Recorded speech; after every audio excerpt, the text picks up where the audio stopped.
No randoms. I think I'm gonna jump into the best thing in gaming this week. Sound good? Yeah. Let's get it. Cool. This one's fun. This is where, of course, we think things are going, and exciting to see. This news comes out of Australia. Our headline here is Melbourne School trains the future of eSports stars. This comes from AFR.com, the Australian Financial Review. So that sounds kind of big timey. Let's see. Wyndham Tech School, a Melbourne school specializing in science, technology, engineering, and math skills, that's STEM for the non-parents out there, has launched Australia's first high school class dedicated to esports, which aims to give students knowledge about the growing professional video game industry. For 9 weeks, Year 9 students from nearby Thomas Carr College will spend 4 hours a week learning how to put on an esport tournament, including skills in basic business and finance, marketing and social media influencing, and tournament coordination and operations. They put a ton of ands, like no commas, no spaces, and like you got me. I don't know what they do in Australia. And we don't like her. Either way, really exciting, right? That's something that we saw for for a minute. I was like, year 9, like what is year? That's a freshman, right? I think because year 12 is when you graduate.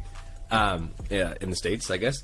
So yeah, exciting and definitely something that we saw coming, right? Any thoughts? I don't know, man. Would you have taken this in high school? Yeah. I mean, if anything, there's one thing I regret not really following up with this back when I did, because at the time when I was in high school, this was lame still. So Right. This was not cool. Like it. Yeah, I definitely would have back in. Yeah, if it was available to me at the time. Yeah. For sure. I think it's really dope how, right, it's not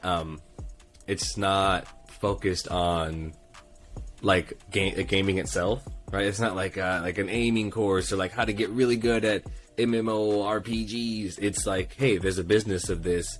For me, it's like my journey into music, right? When I found out there was a music business, I was like, well, I'm not a musician. I can't participate in music. I never thought that was open to me. And here again, it's like, no, there's the business of everything, right? And like, if you want to go through, I'm looking at my coffee, right? There's the business of coffee. There's the business of computers, the business of gaming. And it looks very different than actually being with talent. But what's exciting about that, again, is that there's longevity in those opportunities, right? Like we talked about sports, when you have this short window to participate, that's really difficult. And it even happens, I don't know if you guys know this, shout out to Chris. Chris was telling me about this. One of my friends, he's at SubNation and is a former esports pro.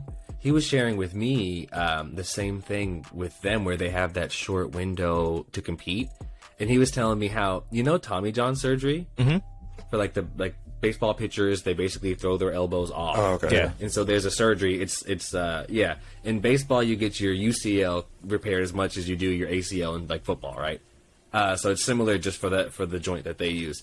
So it turns out that you end up getting the same surgery for your UCL in esports. There's like a Tommy John surgery for esports pros that he was saying like by 25, most of the guys are burnt out and they have to go get this surgery and changes your. I was like, I never thought That's of that. wild. Yeah. Like, who are the old esports pros? They're kids. Just like when you're watching the NFL, the NBA, and you're like, yeah, these guys are 22. So interesting, again, to get back to it, just exciting to see them focus on, again, the business of it, right? Even things like what the social media influence is, and it's not about how to get more fans for you. It's about how to build a brand. So I think that's really exciting. And there are some other really cool companies I just thought I'd mention. One that I've seen just around and I kind of am just excited by is this company called Playversus. So Playbs. And what they do, I'm going to butcher it. We'll do a deep dive sometime. What they do is they organize high school esports in the United States, right? So they not only like tournaments, but they also facilitate creating teams. So they'll go to we went to Grossmont High School in San Diego, California. So they would show up to Grossmont and say, hey, do you guys have, or do your students have an interest in esports? And if they had the interest there, which you guys know it's there, then they'll come and provide resources to help them set up the program, help them get into the community, even teach them how to do like esport coaching, which is really important, right? So they have all these resources, and they have some cool stats. So they already have, and they've been doing this, I think 5 years, maybe less, maybe longer. But they have this cool stat where there are already more high school esports teams with them in the United States than there are high school football teams. Wow. Yeah, right? That's incredible. Like, it's truly special. Again, I just went on and on about what it means. And you guys have heard me go on at length about access, etc. But again, the benefits that sport brings. So again, imagine you're able differently, or maybe you got 4 arms, 4 legs, everything works perfect, and you can't afford cleats or whatever, right? Like, there's so many barriers to playing sport.